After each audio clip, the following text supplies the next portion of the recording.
Assalamu alaikum wa rahmatullah. Ici, la mort n'était pas un mur, mais une porte. Une porte qui s'ouvre, non sur le néant, mais sur un monde plus vaste, plus réel. Un monde où les cœurs, enfin libérés du bruit, se retrouvent. As-tu déjà perdu quelqu'un? Vraiment perdu? Et dans le silence qui a suivi les adieux, dans ce creux soudain au milieu de ta vie, as-tu senti cette question? Celle qui tourne, insiste, sans bruit. Où es-tu maintenant? M'entends-tu? Cette question, ce frisson, ce n'est pas de la faiblesse, c'est un signe. Le signe que ton âme, elle, pressent qu'il existe un après, qu'il existe un au-delà du corps, un au-delà du visible. Elle ressent l'écho d'une vérité que nos yeux ne peuvent plus voir, mais que notre foi nous demande de croire. Alors, aujourd'hui, nous allons laisser cette question nous guider. Mais sache-le d'emblée, ce que nous allons explorer ensemble n'est pas un conte, ni une spéculation pour apaiser nos peurs. Non, c'est la parole d'Allah, la promesse de son messager. C'est une géographie sacrée de l'âme tracée avec une clarté bouleversante dans le Coran et la Sunna. Nous n'inventons rien, nous nous souvenons, nous écoutons. Allah dit dans la sourate Al-Waqi'a, « Nous avons décrété la mort parmi vous ». Verset 60. Écoute bien ces mots. Nous avons décrété. Ce n'est pas un accident, ce n'est pas une injustice, c'est un décret, un passage programmé dans le voyage de retour vers lui. Ce verset n'est pas une menace qui assombrit la vie, c'est une clé qui ouvre notre compréhension. La mort n'est pas une fin, mais une transition. Une étape dans un chemin dont lui seul connaît la carte. Alors, maintenant, fermons les yeux, un instant. Pas ceux du visage, mais ceux de la distraction, ceux de la peur qui nous fait détourner le regard. Et laissons venir à nous cette évidence. Que se passe-t-il vraiment dans l'instant qui suit le dernier soupir, lorsque le souffle s'échappe, que le cœur s'arrête et que le monde tel que nous le connaissons disparaît? Eh bien, l'âme, elle, ne disparaît pas. Elle commence un tout autre voyage, et c'est là que tout commence. Alors, l'âme quitte ce monde, et elle entre dans le barzakh. Ce mot, barzakh, ce n'est ni ici, ni encore là-bas. C'est l'entre-deux, l'antichambre, un monde de silence, mais d'un silence habité. Un monde d'attente, mais d'une attente consciente. Imagine une chambre d'écho où les âmes, libérées de leur chair, commencent enfin à percevoir, à sentir, à savoir. Et dans cette antichambre, la première rencontre a lieu, un choc de vérité. Deux êtres approchent, leur présence n'est pas de ce monde, elle est immense, solennelle. Ce sont Munkar et Nakir. Ils ne viennent pas pour discuter, ils viennent questionner. 3 questions seulement. Mais ces 3 questions résonnent dans le silence de l'âme comme un gong qui ébranle tout son être. Qui est ton Seigneur? Quelle est ta religion? Que dis-tu de cet homme qui vous a été envoyé? À ce moment-là, il n'y a plus de langue pour mentir, plus de société pour se cacher. Il n'y a que la réponse du cœur, ce cœur que tu as nourri ou que tu as négligé toute ta vie. Pour le croyant, la réponse jaillit, claire et paisible. Mon Seigneur est Allah, ma religion est l'islam, mon prophète est Mohammed. Et pour l'autre, les mots se nouent, la vérité qu'il a toujours fui le terrasse. Selon cette réponse, la tombe devient soit un jardin du paradis, où l'âme respire un parfum qu'elle n'avait jamais connu, où une lumière douce l'enveloppe, soit un abîme, un trou de l'enfer qui se resserre, où l'étouffement et l'angoisse sont son seul horizon. Ce n'est pas une métaphore, c'est le premier goût, la première saveur très réelle de l'éternité promise. Mais dans cet entremonde, l'âme n'est pas condamnée à la solitude. Écoute cette image sublime du prophète alayhi salatu wassalam. Les âmes des martyrs, elles sont dans des oiseaux verts. Elles volent librement dans le paradis, elles se nourrissent de ses fruits, elles volent ensemble, elles se reconnaissent. C'est le grand principe, l'affinité spirituelle. Le prophète, paix soit avec lui, a dit « Les âmes sont comme des soldats rassemblés. Celles qui se connaissent s'assemblent et celles qui ne se connaissent pas se dispersent. Celles qui se sont connues en Allah. celles qui ont partagé la même lumière dans une mosquée, dans une invocation secrète, dans un effort pour sa cause. Ces âmes-là, dans le barzakh, s'attirent, elles se cherchent, elles se retrouvent dans des assemblées de lumière, comme le rapporte Ibn al-Qayyim. C'est une première fraternité, purifiée de toute vanité terrestre. Et parfois, cette rencontre traverse les mondes et vient jusqu'à toi.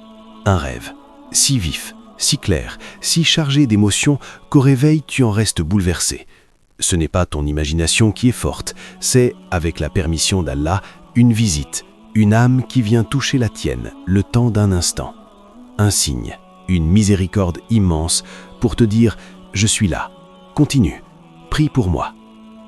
C'est là que réside ton premier espoir, ton premier pouvoir. Tes invocations pour eux, tes prières, ton aumône en leur nom, elles les atteignent, vraiment, comme une pluie bienfaisante sur une terre assoiffée, comme une lumière qui perce les voiles de l'invisible pour réchauffer leur demeure. Le lien n'est pas rompu, chers frères, chères sœurs. Il est transformé, il est élevé. Il passe de la main qui tient à la prière qui relie. Et cela commence ici, dans le barzakh, dans cette antichambre où tout se prépare pour le grand rassemblement. L'écran passe à un noir complet pendant 2 secondes de silence total. Puis, un grondement sourd et lointain se fait entendre. Lorsque la voix reprend, elle est ample, grave, portée par une musique aux accents dramatiques et cosmiques. Puis vient l'heure. Le ciel se déchire d'un éclair qui n'en finit pas. Les montagnes sont arrachées, réduites en poussière emportées par le vent. Les mers débordent et s'embrasent. Et tous, depuis Adam jusqu'au dernier né des hommes, nous voilà debout, ressuscités, nus, pieds nus, non circoncis, comme au jour de notre naissance. Une humanité innombrable, silencieuse d'effroi, debout sous un soleil qui s'est rapproché, dont la chaleur brûle les fronts jusqu'à la moelle. C'est le Yaoum al-Ashir, le jour du rassemblement, le grand dénouement. Et dans cette foule, les retrouvailles deviennent des révélations foudroyantes. Pour certains, ce sera la désolation absolue. Allah décrit cette scène déchirante. Le jour où l'homme fuira son frère, sa mère, son père, sa compagne et ses enfants. Car chacun ce jour-là aura son propre souci qui l'occupera. Sourate Abasa, 34-37. Les liens du sang qui n'étaient bâtis que sur ce monde, qui n'étaient pas irrigués par la foi, se dissolvent. Comme du sel jeté dans l'océan de la peur. Il ne reste plus que la vérité nue de chacun et le poids terrible de ses actes. Chacun est seul, vraiment seul. Mais pour d'autres, oh pour d'autres, ce jour est celui de la grande retrouvaille. Ceux qui se sont aimés en Allah, qui ont partagé les larmes d'une prière de nuit, qui se sont conseillés sincèrement, soutenus dans l'épreuve pour sa cause, ils se cherchent dans cette marée humaine. Leurs yeux balaient la foule, cherchant une lumière familière. Et quand leurs regards se croisent, c'est une joie indicible, une reconnaissance qui efface d'un coup l'angoisse du lieu. Le prophète, sallallahu alayhi wa sallam, a promis « Ceux qui s'aimaient en Allah seront réunis sous des chairs de lumière, à l'ombre du trône, au jour où il n'y aura d'autre ombre que la sienne. Leur lien, tissé pour l'éternité, devient leur salut. Puis, il faudra passer, sur le pont, à Sirat, plus fin qu'un cheveu, plus tranchant que l'épée la plus affûtée, suspendu au-dessus des gouffres de l'enfer. Certains le franchiront à la vitesse de l'éclair, d'autres y marcheront péniblement, meurtris, brûlés, d'autres encore glisseront, chuteront dans l'abîme. Ce passage est le filtre ultime des liens. Qui as-tu suivi dans ta vie? Qui t'a entraîné? Qui t'a encouragé à franchir ce pont par ta foi et qui, au contraire, t'en a éloigné par son exemple? Les faux amis, les mauvaises fréquentations te lâcheront ici. Seuls les liens véritables, forgés dans l'obéissance à Allah, donneront le courage de traverser main dans la main. Les retrouvailles d'ici-bas se jouent leur dernier acte sur ce fil tendu au-dessus du néant. La scène visuelle bascule dans une lumière dorée, douce et diffuse. La musique devient céleste, harmonieuse, empreinte d'une paix profonde. La voix perd toute gravité pour se faire douce, émerveillée, comme un récit heureux. Et enfin, pour ceux qu'Allah a gratifiés de sa miséricorde, la porte s'ouvre. Le paradis, Al-Jannah. Ici, plus de séparation, plus jamais ce mot déchirant « adieu ». Ici commence l'éternité du regard partagé. Les époux se retrouvent transfigurés dans une beauté et une jeunesse éternelle, comme Allah le promet. Ils y auront des épouses purifiées. Sourate Al-Baqarah 25. Les parents embrassent les enfants qu'ils ont perdus. Les frères et sœurs de foi, ceux qui ont partagé le même chemin, rient ensemble, leur cœur léger. Ils se racontent leur vie terrestre, non plus avec le regret d'un passé révolu, mais avec la gratitude joyeuse du voyageur arrivé à destination. Et c'est là que cette parole du prophète, sallallahu alayhi wa sallam, prend toute sa dimension, palpable, réelle. Tu seras avec ceux que tu aimes. Ce n'est pas un simple slogan réconfortant, c'est le principe divin qui ordonne les demeures de la félicité. Tes affinités spirituelles, les cœurs que tu as sincèrement aimés pour la face d'Allah, déterminent ta place. Ceux qui ont partagé la même aspiration, la même lumière dans leur cœur, se retrouveront naturellement au même niveau, dans la même demeure de paix. L'amour en Allah devient la carte qui trace ton adresse dans l'éternité. Mais au-dessus de toutes ces retrouvailles sublimes, il y a un rendez-vous, le plus grand. Le seul but ultime, celui pour lequel toutes les autres joies ne sont qu'une préparation, un avant-goût. Voir son visage, le regard de ton Seigneur, de ton Créateur, de celui pour qui ton cœur a battu, a espéré, a patienté. Ce sera la plénitude absolue, une félicité sans nom, un repos de l'âme au-delà de toute description. C'est la retrouvaille des retrouvailles, l'accomplissement de toute existence. Et même dans cette béatitude, l'amour vrai continue de s'élever. Le prophète a rapporté cette scène bouleversante. Un homme du paradis demandera à Allah la permission d'aller cultiver la terre.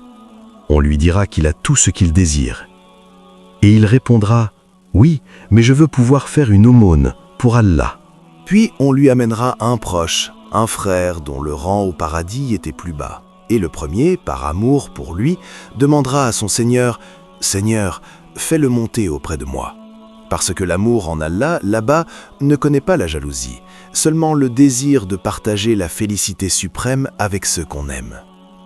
C'est cela la dernière demeure, non pas un jardin de délices égoïstes, mais l'épanouissement éternel des liens les plus purs, couronné par la vision de la source de tout amour.